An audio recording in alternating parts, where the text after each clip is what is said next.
मेरे प्यारे भाइयों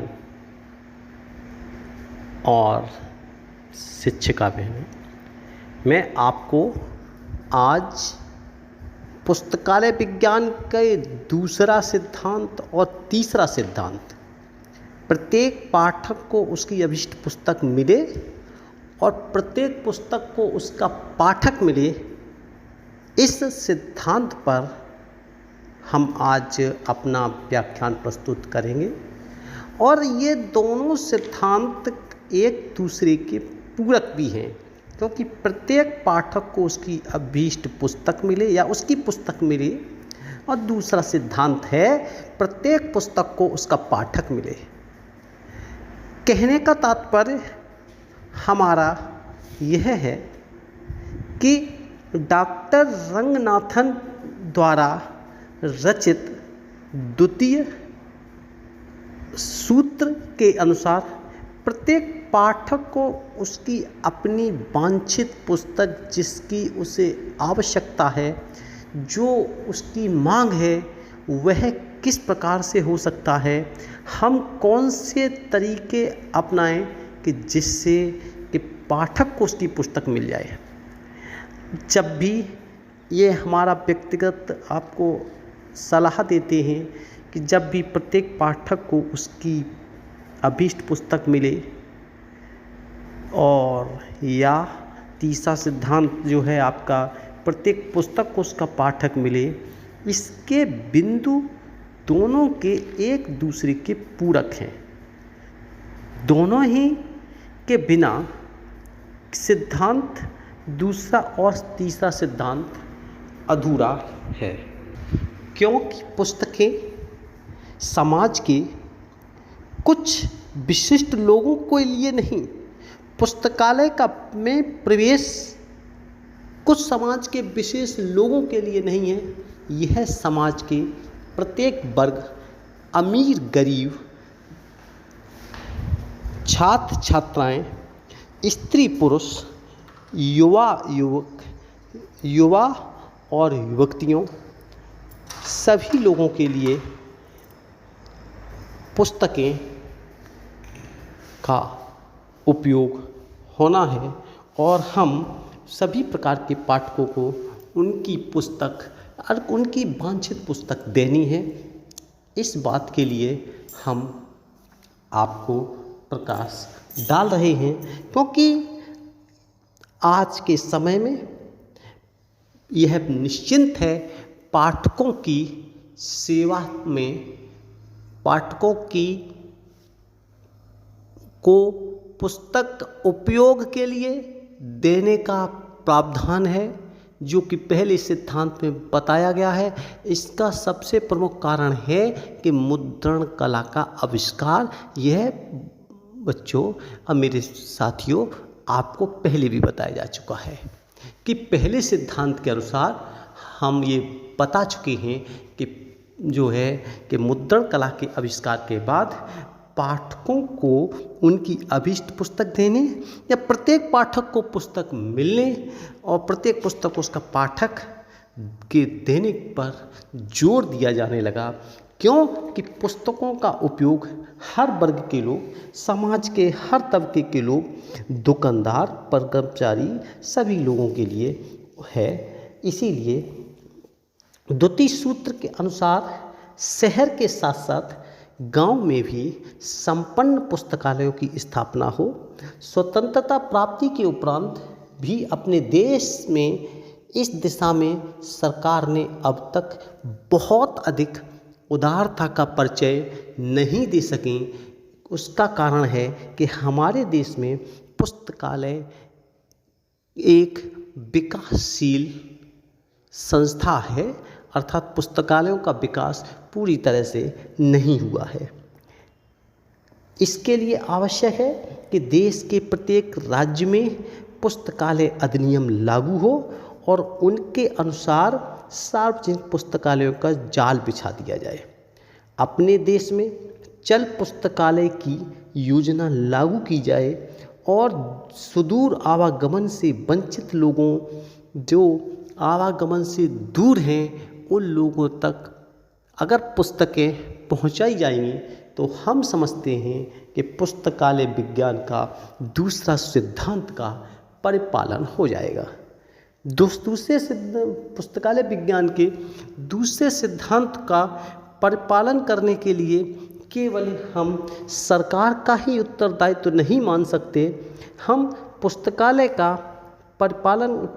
के दूसरे सिद्धांत का पालन करने के लिए हम इसमें राज्य का कर्तव्य, पुस्तकालय के नंबर 1 राज्य का कर्तव्य, दूसरा पुस्तकालय के अधिकारियों का कर्तव्य, तीसरा कर्मचारियों का कर्तव्य और चौथा है पाठकों के कर्तव्यों को भी नकारा नहीं जा सकता है। क्योंकि राज्य, पुस्तकालय के अधिकारी, कर्मचारी, पाठक, इनमें से कोई भी कड़ी अगर कमज़ोर होगी तो पुस्तकालय के दूसरे सिद्धांत का विधिवत सही ढंग से पालन होना संभव नहीं है। क्योंकि समुचित पुस्तकालय, समुचित पाठ्य सामग्री के बगैर कोई भी पुस्तकालय एक प्रगतिशील पुस्तकालय नहीं कहा जा सकता। जब तक सार्वजनिक नहीं बनाया जाएगा, जब तक शिक्षा और ज्ञान सार्वजनिक नहीं बनाया जाएगा, हमारा देश, समाज, राष्ट्र, व्यक्ति प्रगति की ओर नहीं बढ़ पाएगा।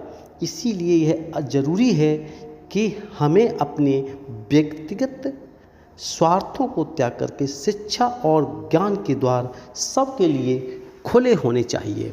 जैसा हम पहले भी कह चुके हैं, शिक्षा और ज्ञान के द्वार सबको खुले होने चाहिए। इसका तात्पर्य है समाज में अपाहिज लोग, अंधे, लूले, बहरे, गूंगे व्यक्तियों की कमी नहीं है। यदि पुस्तकालयों की सेवा प्रदान की जाए तो समाज का यह उपेक्षित वर्ग भी अपने व्यक्तित्व का विकास करने में समर्थ हो सकेगा। अस्पताल की खाट पर पड़े मरीजों को भी मनोरंजन और सूचना एवं प्रेरणा करने के लिए उद्देश्य से पुस्तकें पहुंचाना आधुनिक पुस्तकालयों का कर्तव्य होना चाहिए। देश के रक्षा के प्रहरी जो पहाड़ी, दुर्गम स्थानों पर तथा जलपोतों पर अपना जीवन व्यतीत करते हैं, उनके पास भी पुस्तकें पहुंचाने का प्रबंध एक पुस्तकालय कर्मचारियों का, पुस्तकालय अधिकारियों का होना चाहिए कि जिससे कि ज्ञानवान देशवासी, ज्ञानवान सैनिक हमारे देश में होंगे तो हमारा देश भी ज्ञानवान होगा। इसके लिए हम राज्य, पुस्तकालय समिति और पुस्तकालय कर्मचारी और पाठक समुदाय और पुस्तकालय अधिकारियों के कर्तव्यों की एक एक करके आप लोगों के सामने व्याख्या कर रहे हैं, ताकि पुस्तकालय का सिद्धांत का दूसरे सिद्धांत का विधिवत पालन हो जाए। और बार बार हम रिपीट कर रहे हैं, इस बात को अच्छी तरह से याद कर लो। दूसरा सिद्धांत है प्रत्येक पाठक को उसकी अभीष्ट पुस्तक मिले। राज्य का कर्तव्य, राज्य को चाहिए कि पहला है, हम पॉइंट आपको बता रहे हैं, पुस्तकालय विज्ञान के दूसरे सिद्धांत में राज्य का कर्तव्य, राज्य को चाहिए कि पुस्तकालयों के लिए वित्त का प्रबंध करे। क्योंकि बगैर धन के कोई भी संस्था नहीं चल सकती। संस्था को चलाने के लिए धन की तो आवश्यकता पड़ती है। इसीलिए यह राज्य का प्रथम दायित्व है कि धन दे करके एक सफल पुस्तकालयों को संचालित करें। दूसरा कर्तव्य है पुस्तकालय अधिनियम पारित करें। पुस्तकालय में अधिनियम पारित करने से पुस्तकालयों को यह लाभ मिलेगा कि पुस्तकालय एक राज्य सरकार, एक विधायकी संस्था द्वारा नियमों के अनुसार प्रदेश के पुस्तकालय सफलतापूर्वक चलाए जा सकेंगे और उनकी समस्याओं का निराकरण किया जा सकेगा। समन्वयीकरण का तीसरा इसका बिंदु है राज्य के कर्तव्यों में। राज्य का तीसरा कार्य है समन्वयीकरण। एक पुस्तकालय से दूसरे पुस्तकालय में तालमेल बैठाने का काम भी राज्य सरकार के कर्तव्य के दायरे में आता है। अर्थात राज्य सरकार को चाहिए कि पुस्तकालयों के बीच में ऐसा समन्वयीकरण हो अथवा कोऑर्डिनेशन हो जिसके कारण पुस्तकें प्रत्येक पाठक को उसकी अभीष्ट पुस्तक मिले। अर्थात ऐसा अधिनियम हो कि जिसके कारण मान लीजिए किसी पुस्तकालय में पुस्तकें पर्याप्त हैं लेकिन उसके उपयोगकर्ता नहीं हैं। जिस पुस्तकालय में किसी पुस्तकालय में उपयोगकर्ता तो हैं लेकिन पुस्तकें नहीं हैं, इसके लिए राज्य सरकार को अपने द्वारा अधिनियम को पास करके पुस्तकों का इंटरनल लोन, अंतरा लोन की व्यवस्था करनी चाहिए, जिससे कि द्वितीय सिद्धांत की बेहतर से बेहतर तरीके से अनुपालन हो सके। पुस्तकालय विज्ञान के दूसरे सिद्धांत के अंतर्गत बिंदु नंबर 2 अर्थात पुस्तकालय अधिकारी का कर्तव्य। पुस्तकालय के अधिकारियों की ये ड्यूटी होती है, वह पुस्तकालय के सफल संगठन एवं संचालन के लिए अच्छे तथा प्रशिक्षित कर्मचारियों की नियुक्ति करें,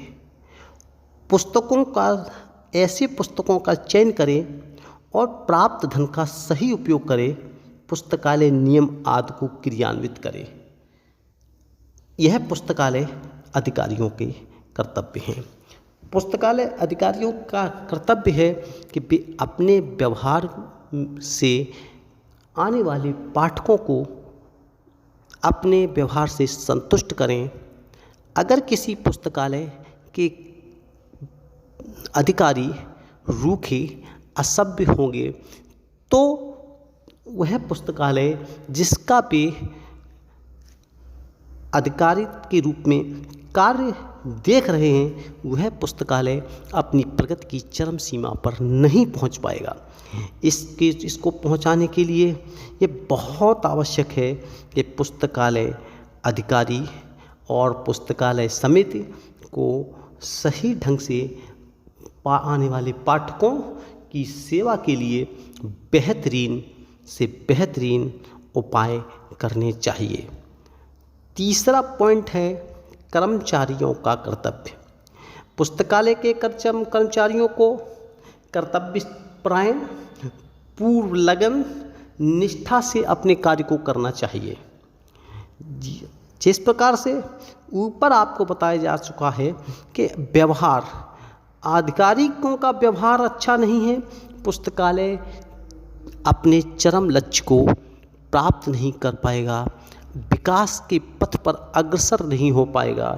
और अगर कर्मचारी भी रूखे और असभ्य हैं, पाठकों की समस्याओं को सही ढंग से नहीं समझने की कोशिश करने वाले हैं और पाठक से संपर्क सूत्र पुस्तकालय संग्रह की उन्हें पूर्ण जानकारी न हो, तो ऐसे में पाठकों को वे बेहतर सेवा प्रदान नहीं कर पाएंगे, जिसके कारण हमारे दूसरे सिद्धांत का जो पुस्तकालय विज्ञान का दूसरा सिद्धांत, जिसको डॉक्टर एस रंगनाथन द्वारा प्रतिपादित किया गया है, जिसको हम कहते हैं प्रत्येक पाठक को उसकी अभीष्ट पुस्तक मिले, इसको हम नहीं परिपालन कर पाएंगे।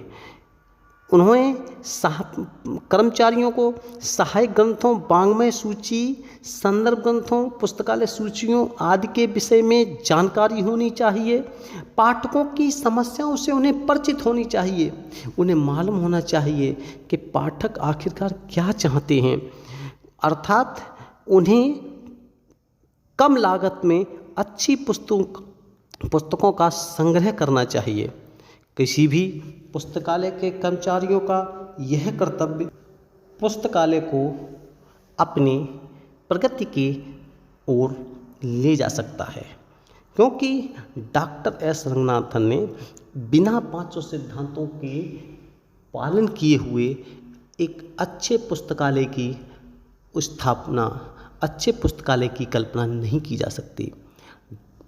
अब आता है तीसरा कर्तव्य, कर्मचारियों के बाद आता है अब पाठकों का कर्तव्य।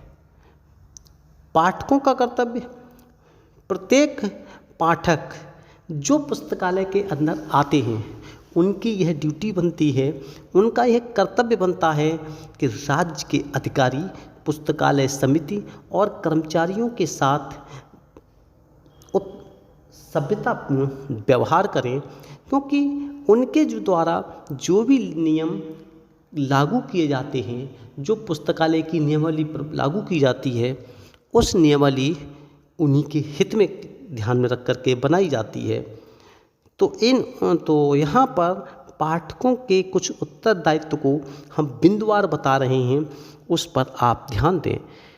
अपने सहयोगी अन्य पाठकों को हित को ध्यान में रखना पहला कर्तव्य ये पाठकों का बनता है।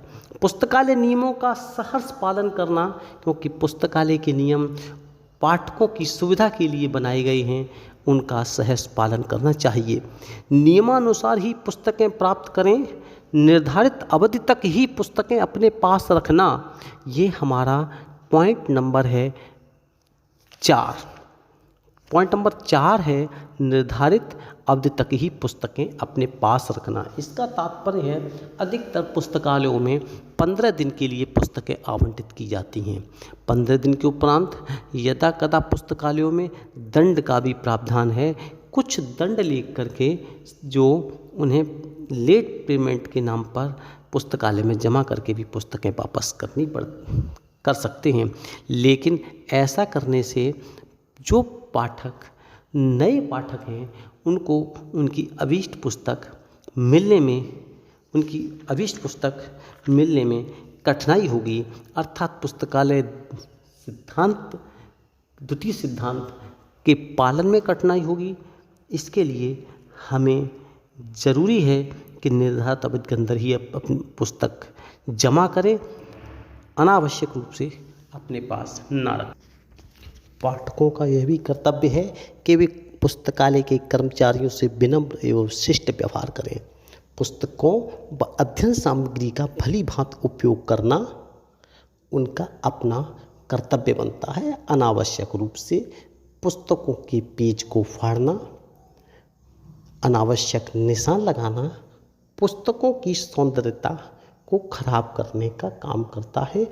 इससे नवीन पाठकों को पुस्तक प्राप्त होने के उपरांत भी अपने अध्ययन और अध्यापन में असुविधा होती है।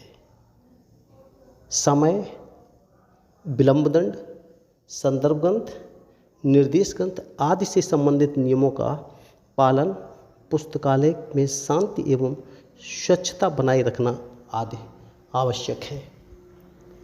प्रत्येक पुस्तक को इसका पाठक मिले, यह पुस्तकालय विज्ञान का तीसरा सिद्धांत है। पुस्तकालय विज्ञान का तीसरा सिद्धांत, प्रत्येक पुस्तक को उसका एक पाठक मिले। यह डॉक्टर रंगनाथन द्वारा प्रतिपादित तृतीय सूत्र या तीसरा सिद्धांत है। इनका अर्थ है कि प्रत्येक पुस्तक को उसका पाठक मिले, अर्थात दूसरे शब्दों में यह भी कहा जा सकता है कि प्रत्येक पुस्तक का उपयोग हो, क्योंकि पुस्तकें स्वतः मूक हैं, अर्थात पुस्तकें स्वयं नहीं बोल सकती।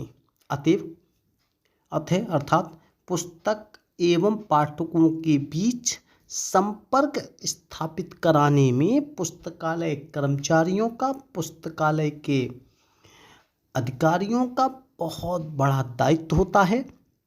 पुस्तकालय कर्मचारी ही पुस्तकालय में पड़ी पुस्तकों के लिए उपयुक्त पाठक को खोजकर दोनों को परस्पर संपर्क स्थापित करा सकते हैं।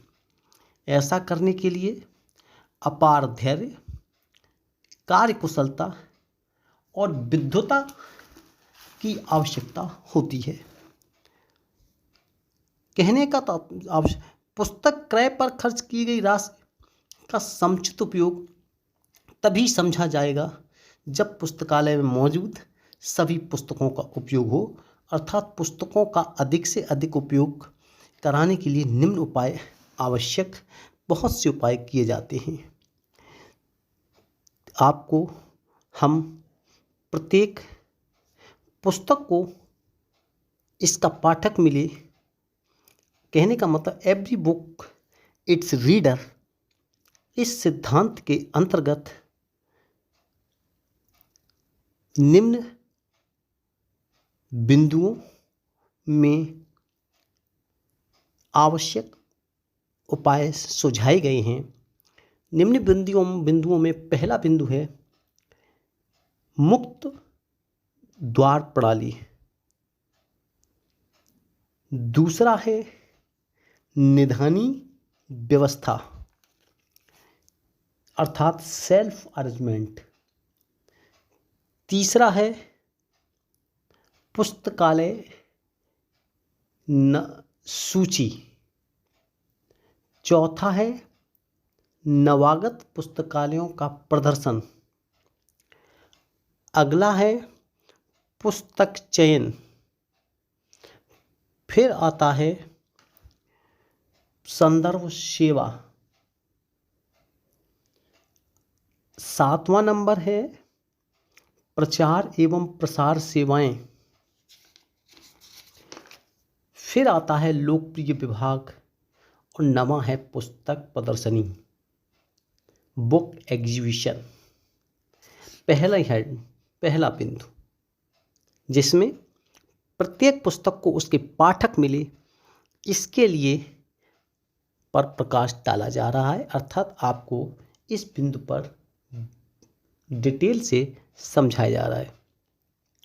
मुक्त द्वार प्रणाली, मुक्त द्वार प्रणाली का मतलब होता है कि पाठकों को बेरोक टोक बगैर किसी बाधा के पुस्तकों तक जाने के लिए ऐसी सीमा तक छूट दे दी जाए ताकि पाठक अपनी वांछित पुस्तक को ढूंढ सकें, और कि अर्थात इसका तात्पर्य ये हुआ कि उनको निधानियों मतलब शेल्फ व अलमारियों तक जा सकें और बगैर किसी रुकावट के अपनी वांछित पुस्तक का चुनाव कर सकें। यह प्रणाली पूरी संभावना होती है जब पाठक अपने निधानियों पर अपनी वांछित पुस्तक देख रहे होते हैं, उन्हें फलकों पर रखी अन्य पुस्तकों की विषय सूची देखने और परखने के अवसर प्राप्त हो जाते हैं। इस प्रकार से प्रत्येक पुस्तक को उसका पाठक मिलने की संभावनाएं बढ़ जाती हैं, और इस प्रकार की प्रणाली से पाठकों की संख्या में काफ़ी अधिक वृद्धि हुई है, और पुस्तकालय के कर्मचारियों की यह लालसा होती है कि उसके पुस्तकालय में उपलब्ध पाठ्य सामग्री का अधिक से अधिक उपयोग हो। अधिक से अधिक उपयोग होने के कारण प्रत्येक पुस्तक को उसका पाठक मिलेगा। अब बात यहाँ आती है, ठीक है, पुस्तकालय कर्मचारियों के साथ भी होनी चाहिए। पाठक आने पर पुस्तकों से परिचय प्राप्त कराना, पाठकों की अभिरुचि को अनुकूल बनाना, पुस्तकों के विषय में बतलाना, पुस्तकों की महत्वता को बताना। अधिकांश पाठक ऐसे होते हैं जिन्हें आवश्यकता की सही और स्पष्ट जानकारी नहीं होती है, किंतु वे संकोच के कारण उपयुक्त कर्मचारी से संपर्क नहीं स्थापित कर पाते।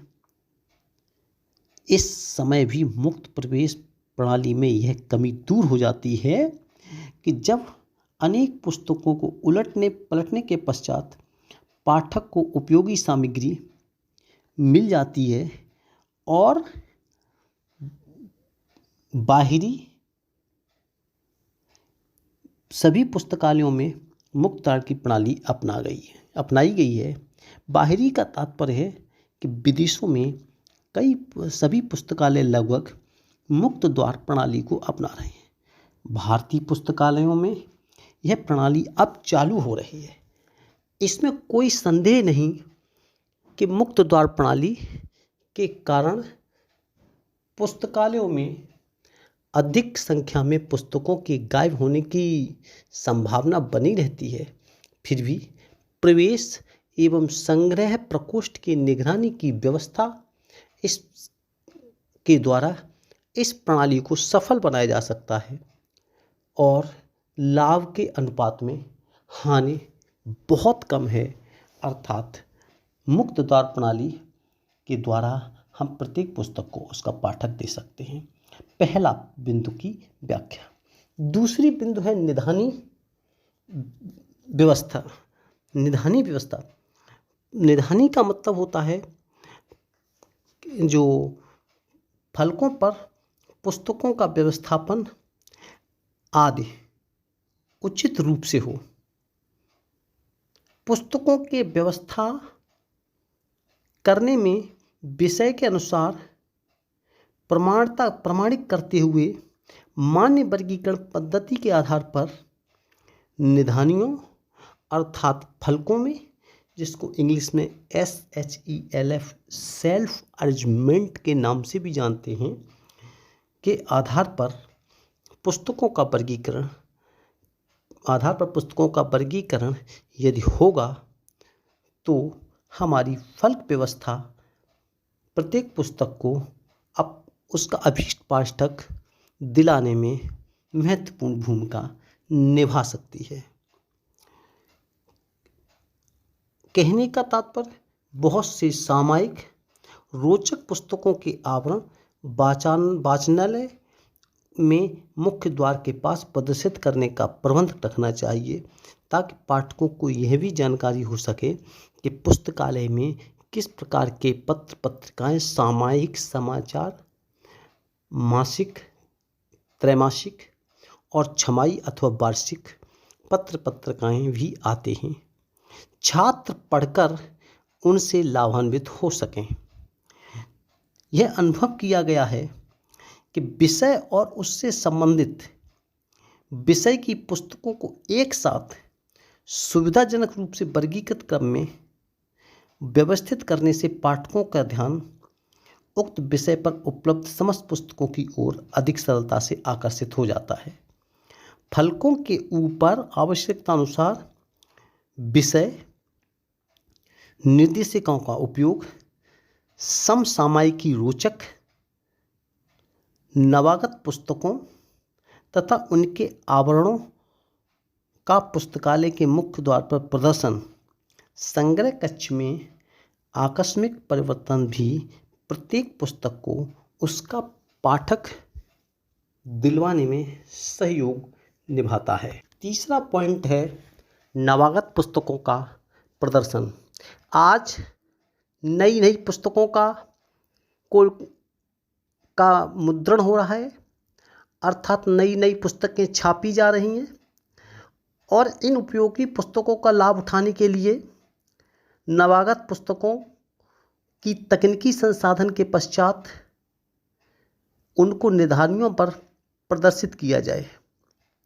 हो सके तो पुस्तकालय के मुख्य द्वार पर ऐसी सूची लगाई जाए जिससे कि नई पुस्तकों की जानकारी पाठकों तक पहुंच सके। स्वभाववश पाठक नवीन पुस्तकों का अवलोकन और अध्ययन करेगा। इस प्रकार तृतीय सूत्र के अनुपालन में सहायता मिलेगी, क्योंकि जब पुस्तकों का अवलोकन पाठकों के द्वारा होगा तो वे पुस्तकें जो पाठक अवलोकित कर रहे हैं उनमें से अवश्य ही कुछ न कुछ पुस्तकें पाठक अपनी उपयोगिता के अनुरूप छांट करके अध्ययनार्थ हेतु पुस्तकालय से निर्धारित अवधि के लिए इशू करवा सकेंगे। इसीलिए नई आई पुस्तकों की सूची पाठकों के मुख्य द्वार पर टांगी जाए। हो सके तो साथ ही साथ में नई आई पुस्तकों की सूची पाठकों में वितरित भी कराई जाए। इस प्रकार से नवागत पुस्तकों के प्रदर्शन के कारण भी पुस्तकालय विज्ञान के तीसरे सिद्धांत का प्रतिपादन हो जाएगा। अगला पॉइंट है संदर्भ सेवा। संदर्भ सेवा, इसका मतलब ये है संदर्भ ग्रंथ वे ग्रंथ होते हैं जिनको लगातार पुस्तकालय के अंदर या घर पर ले जाने के लिए इशू नहीं होते हैं। किसी संक्षिप्त प्रकार के प्रश्नों का उत्तर देने के लिए संदर्भ ग्रंथों का उपयोग किया जाता है। जब कोई पाठक पुस्तकालय में पहली बार प्रवेश करता है तो वह अत्यधिक संकोची स्वभाव का होता है। उसके संकोच को दूर करने के लिए पुस्तकालय के अधिकारियों और कर्मचारियों के द्वारा संदर्भ सेवा प्रदान की जाती है, जिससे पाठक अपनी झिझक और संकोच को दूर कर सीधा पुस्तकालय में पुस्तकों तक संपर्क स्थापित करता है। इसके लिए पुस्तकालय में प्रशिक्षित कर्मचारी होना आवश्यक है। प्रत्येक प्रकार के पुस्तकालय में संदर्भ सेवा विभाग का गठन अनिवार्य रूप से करना चाहिए। इसीलिए आगे पुस्तकालय उपयोग हेतु पाठकों को अनौपचारिक व्यक्तिगत सहायता की आवश्यकता होती है। सक्षम तथा मानवीय व्यक्तिगत सहायता द्वारा पुस्तकों तथा पाठकों के बीच संपर्क स्थापित कर प्रत्येक पुस्तक के लिए पाठक की व्यवस्था की जा सकती है। चौथी हेडिंग है आपके पुस्तक चयन। पुस्तक चयन का तात्पर्य ये है कि प्रतिदिन इस क्रांतिकारी युग में छपाई के आविष्कार ने भारी मात्रा में पुस्तकों के छपने का कार्य संचालित होने लगा है। तो ऐसे समय में प्रत्येक पुस्तकालय अध्यक्ष को पुस्तकों को क्रय करते समय, पुस्तक का चयन करते समय विशेष बातों का ध्यान रखना चाहिए।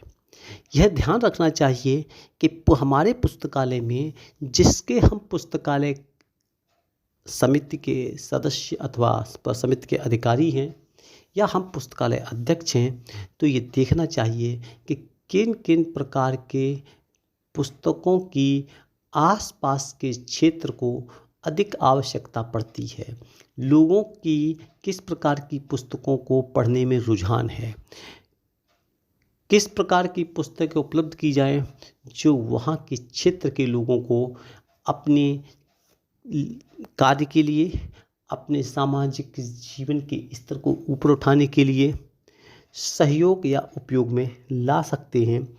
और वह है पुस्तक चयन। पुस्तक चयन करते समय पुस्तक के कुछ पाठकों और पुस्तक चयन समिति को पुस्तक खरीदने से पहले तमाम बिंदुओं पर विचार करके अर्थात पुस्तक का चयन करके ही पुस्तक क्रय करना चाहिए।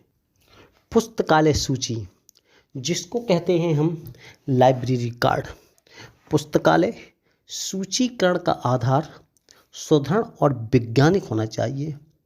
सूची बराबर अद्यतन अवस्था में रहनी चाहिए, इसका मतलब अप टू डेट बनी रहनी चाहिए। पुस्तकालय की सूची ऐसी होनी चाहिए कि उसका पाठक पुस्तक को प्राप्त करने में आसानी से, सरलता से प्राप्त कर सके।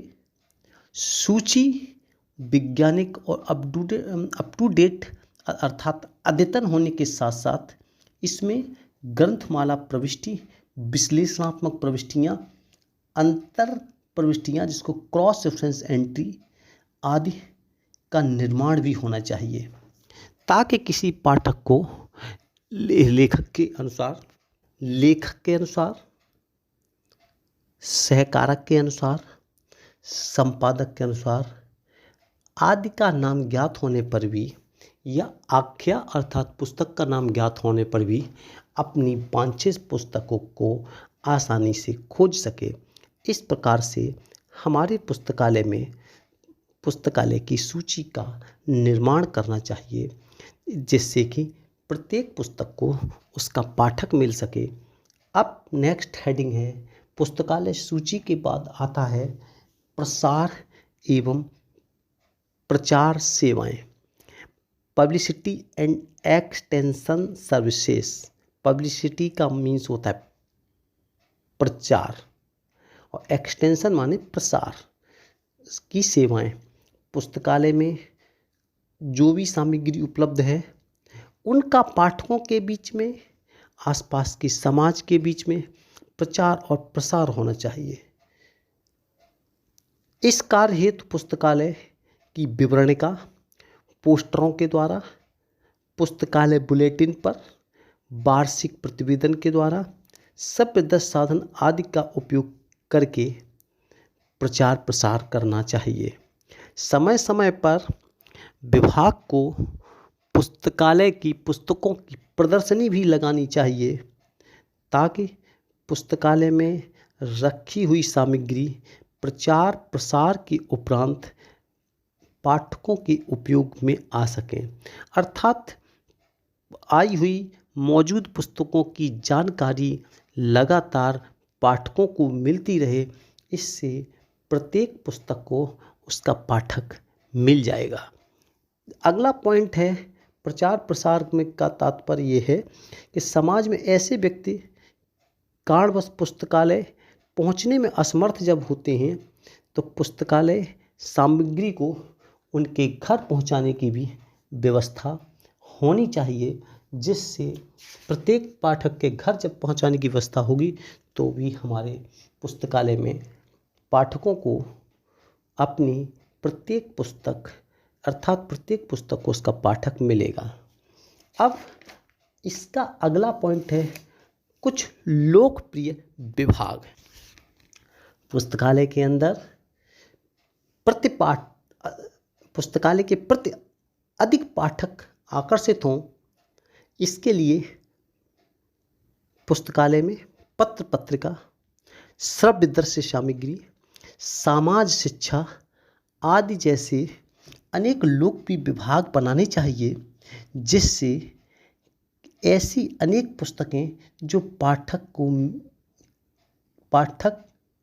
अनेक पुस्तकों के पाठक मिलने की संभावना बन जाएगी, जिसे अभी तक पाठक उपलब्ध नहीं हो सके। लोकप्रिय विभाग की स्थापना करने से जिससे अनेक पुस्तकों को पाठक मिलने की संभावना बढ़ जाएगी। कहने का तात्पर्य है पुस्तकालय में पत्र पत्रिका, श्रव्य दृश्य, समाज शिक्षा आदि जैसे लोकप्रिय विभागों का गठन किया जाए, जिससे पाठकों को उनकी अभीष्ट पुस्तक मिल जाए, अर्थात या ये कह लीजिए प्रत्येक पुस्तक को उसका पाठक मिल जाए। पुस्तक प्रदर्शनी, समय समय पर स्थान स्थान पर किताबों की एग्जीबिशन लगानी चाहिए, जिससे पाठक तमाम प्रकार की पुस्तकों को देखकर उसको पढ़ने के लिए आकर्षित हो सकें और पुस्तकों को पढ़ने के लिए आकर्षित हो सकें। इससे भी पुस्तकों को उनका पाठक मिल जाएगा। इस प्रकार ये पुस्तकालय विज्ञान का तीसरा सिद्धांत और पुस्तकालय विज्ञान का दूसरा सिद्धांत समाप्त होता है।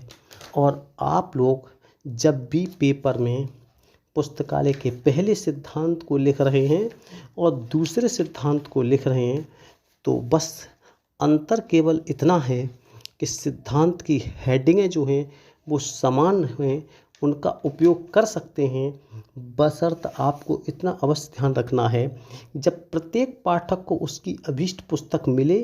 पुस्तकालय विज्ञान का दूसरा सिद्धांत जब आप आए हुए प्रश्न पत्र में परीक्षा में लिखेंगे तो आपका हेडिंग जैसे